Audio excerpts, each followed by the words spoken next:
Once the full moon crowned the night skies, I felt a strange presence in the dark mist. A moment later, we could hear a sinister and demonic whispering carried by the wind. Our torches were almost useless, as if the darkness was devouring everything around us. We could barely see each other, even though we were sitting close enough to shake our hands. This sudden dusk seemed too unnatural. I've never seen something like that in my whole life. I knew that something wasn't right. We all did. And the growing fear was there to confirm my doubts. "We have to get mobile, right now!"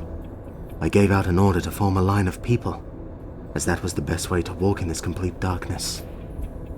And that dreadful feeling growing inside me as we were walking back to our base, not knowing if something will get us. You could hear people breathing around you, and you could feel your mates holding you from the behind. But you could see nothing. Can you imagine that feeling?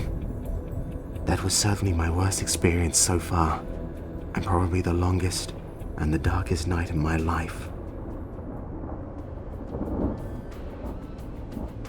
A few hours later, once we got back to the base, I went to report the missing of our general to my captains. Somehow, they were already aware of the problem and made me pretty confused. They were all slightly worried and silent, grouped around an unfamiliar figure. I heard a strange and new voice, cold but determined. Though I could not see its owner, I went closer to the campfire to see what was going on. Before I could say anything, she stood up and looked straight at me, with her sharp eyes. I was stunned by her simple gaze, and went completely speechless. Her presence was astonishing, a tall and graceful but strong body, barely protected by any armor. She had a white and pale long hair, and was holding a long and beautiful bow in her right hand. She was slightly taller than all of us, and probably a lot more powerful. If she could have had a chance to show off her skills. After an eternity of the awkward silence, she turned her head to my captain and asked, "Is this the guy who was in charge of building the last tower?" I felt ashamed for a second, as my attitude was indeed pretty pathetic. I somehow got enough courage to tell her a simple, "Yes, I am." A second later, she was standing near me and told me so that only I could hear her words. "I want to know everything, right now. Follow me." Once we found a lone and silent place, she introduced herself. She could see in my eyes that I had recognized her name immediately. She is among the best rangers that we have, and was probably invited here to search for the missing general. This was talking a lot about her great marksman skills. If it's true what people say, she can shoot the wings of a fly from a mile.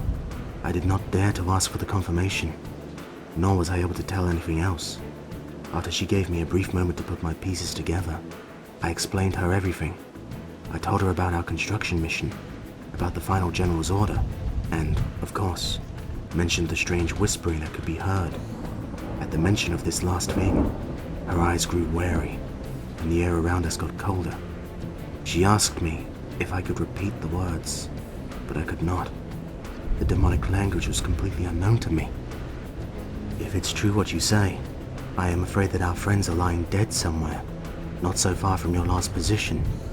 She told me these words and went back to the campfire to give out the final orders to my captains.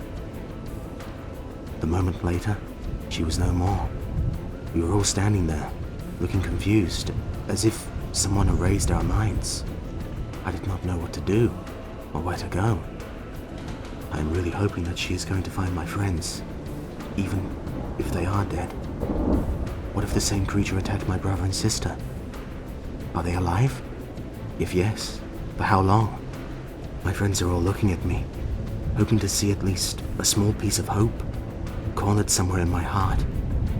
I could not tell them anything, as I was trying to find my own courage to sleep through this night. But let's face it, there is always hope, and even the darkest night can't last forever, right?